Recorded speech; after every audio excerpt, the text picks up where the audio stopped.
Ethan Walker once lost everything in a fire. Instead of starting over, he turned himself into a ghost, living in seclusion out in the desert of New Mexico. Each day repeated itself, feeding the horse, fixing fences, sitting alone as the blazing sunset swallowed the valley.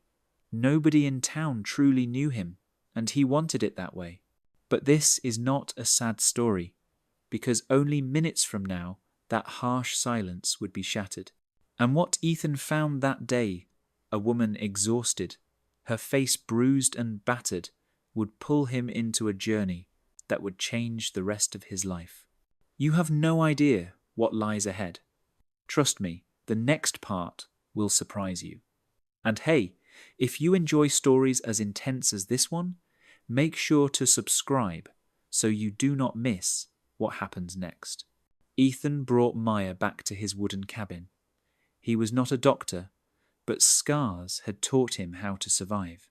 He washed away the dust, wrapped her swollen ankle, then used herbs meant for horses to ease the pain. Maya winced, but stayed silent.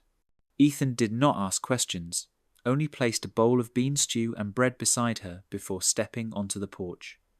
He knew silence could be its own form of comfort. Night fell, and beneath a sky glittering with stars, she spoke for the first time. "My name is Maya." Ethan turned and replied simply, "I am Ethan." Just a few words, but a fragile thread was formed. In the days that followed, Maya healed. She spoke little, but watched everything closely. Once she could walk, she began helping around the house, cooking, and making strange dishes from the plants nearby. Ethan was surprised to realize that his meals were better than they had been in years. Slowly, Maya revealed the truth. She was Apache from a village in the canyon. An armed group had attacked, capturing her people. Maya was lucky to escape, running for days across the desert before collapsing. Ethan was struck silent. He knew some wounds needed time, but he never expected her presence to bring life back to his lonely ranch. And just as Ethan began to settle into this new peace, a shadow appeared outside the fence. A stranger was watching the house, and it was clear he was not there by chance. One morning, Ethan found unfamiliar boot prints along the northern fence. The impressions were deep in the dry soil, larger and heavier than a cowboy's. He understood immediately. Someone was prowling nearby. He said nothing to Maya. He simply oiled his rifle and left it by the door. The desert always sent warnings, and he knew how to listen. The next day, while Maya was crushing sage leaves in the kitchen, Ethan rode along the property line. He found more tracks leading toward the canyon. Someone was following. When he returned, Maya was sitting on the porch, her eyes flicking briefly toward the rifle. She spoke calmly. "You saw them too?" Ethan nodded. "Are they far?" Maya did not answer. She only looked out across the desert. "They will come. They always come." A chill ran through Ethan's spine. The fire long ago had stolen everything from him. But this time was different. Now he had to protect not only his land, but also someone who was becoming important to him. That night, Ethan sat on the porch, eyes fixed on the stars, his hand always near the gun. Near midnight, Maya brought out an old blanket and quietly sat beside him, draping it over them both.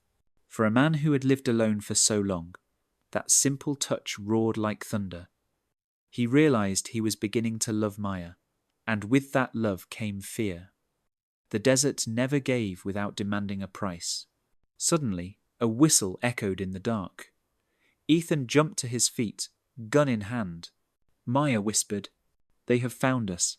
The next morning, the desert sky felt heavy. The wind had gone still. Everything waited, as if the land itself held its breath.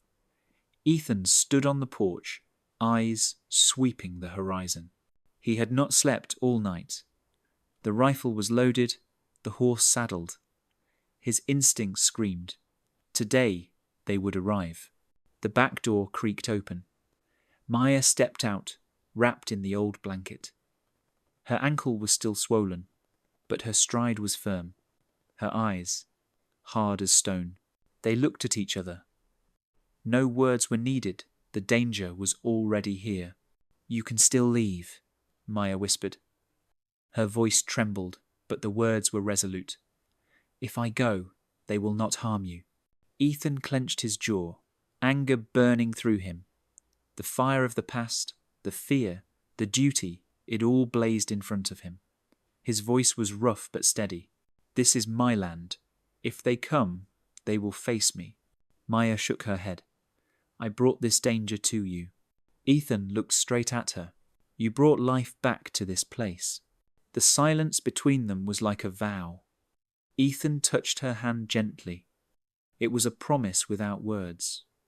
They prepared. From the north came noise. At first, small, like falling stones. Then footsteps heavy, steady. Ethan turned, rifle ready. Maya stood behind him, breath quick but unwavering. On the horizon, dust rose. A dark line moved forward many riders. They came in formation, not rushing, as if to intimidate. Ethan realized this was no random band. This was an organized force. He listened. Whistles, whips, signals. The men carried a flag marked with strange symbols, the same ones Maya had described. Ethan tightened his grip on the trigger, but did not fire. Every sense was sharp. One rider broke away, approaching the fence. He pulled back his hat, revealing half his face in the sunlight. Ethan's heart froze. The burned skin, the tattoo on his neck, a flaming anchor, was something Ethan had seen in his nightmares since the night of the fire. The man shouted, his voice like metal, "Ethan Walker, come out and face us." The leader was not just some soldier, he knew Ethan's name. And the past Ethan had tried to bury had just arrived at his doorstep. By noon, they were there. 4 riders on horseback, coats dusted, wide-brimmed hats shadowing their faces. They entered the ranch like men who thrived on fear. One of them, a large man with a scar running down his cheek, urged his horse forward. His voice was hoarse. "You must be Walker." Ethan nodded, eyes locked on the man's hands. "We are looking for an Apache girl. Orders from the government. She is to be taken to the relocation camp. Have you seen her?" He held out a folded paper. Ethan did not even glance at it. "I have not seen anyone. You are standing on my land." The scarred man squinted, smirked. "You really want to risk your life for some runaway? She is nothing but lost property." Ethan's voice stayed calm, low. "Leave my land. Now." The air tightened like a drawn bowstring. The 3 men behind him touched their gun handles. Just then, a voice rang out from the doorway. "I am not going anywhere." Maya stood there, small but fierce, the desert wind tossing her dark hair. The scarred man sneered. "There she is." Ethan lifted his rifle and fired a shot into the dirt by the man's horse. Dust exploded. "Step 1 inch closer. The next bullet goes through your chest." The others jumped from their horses, weapons drawn. Ethan stood tall, his gaze cold as steel. Maya walked slowly forward, her voice calm but firm. "If I go with them, you will be safe." Ethan spun toward her, shocked. "No, I will not let them take you." Her eyes trembled, but held steady. "I have been running too long, but what I found here is you. If I leave, you must be safe." The scarred man smirked. "Smart girl." Ethan leveled the rifle at his chest. "She is not going anywhere. To take her, you will have to go through me." His voice was so cold, the desert itself seemed to fall silent. The men exchanged uncertain glances. They were mercenaries, not men who would die for this. At last, the scarred man spat on the ground. "Not worth it. Pull out." They turned their horses, leaving only a fading cloud of dust. Ethan stood frozen until he was certain they were gone. Maya broke down in tears. Dust streaked her face, but in her eyes, what shone was not just gratitude, it was love. That evening, the ranch was quiet again, but not heavy as before. Ethan sat on the porch, staring at the horizon painted with pink and orange. Beside him, Maya whispered, "I thought I would never feel safe again." Ethan squeezed her hand gently. "You gave me something else, a reason to keep living." Maya rested her head on his shoulder, and Ethan wrapped an arm around her. After years, the silence around the cabin no longer echoed with loss. It became something warm, something unnamed. In the weeks that followed, Maya stayed. Her ankle slowly healed. Behind the house, she planted herbs, taught Ethan how to brew healing tea, how to navigate by the stars, how to listen to the desert.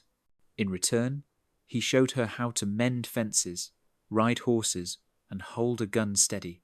They never spoke the word love, but it was present in every gesture, in Ethan's quiet glance when she stepped outside, in Maya's faint smile when he returned after a long day. One night under the moon, she asked softly, "Do you ever wish things had been different? That you had never lost everything?" Ethan was silent for a long time before answering slowly, "If I had never lost, I might never have found you." Word spread through town about the Apache woman living with the silent cowboy. Some were curious, others doubtful, but nobody dared question Ethan Walker after the standoff everyone had heard about. As time passed, people noticed Ethan had changed. He was no longer the hollow, solitary man, but someone who knew how to smile. And Maya, she looked like she had finally found the land she belonged to. Together, they built a simple life. To the townsfolk, their story became legend, that she had saved his soul and he had protected her freedom. But to Ethan and Maya, there was no need for stories. They simply lived, loved, and let the desert bloom around them.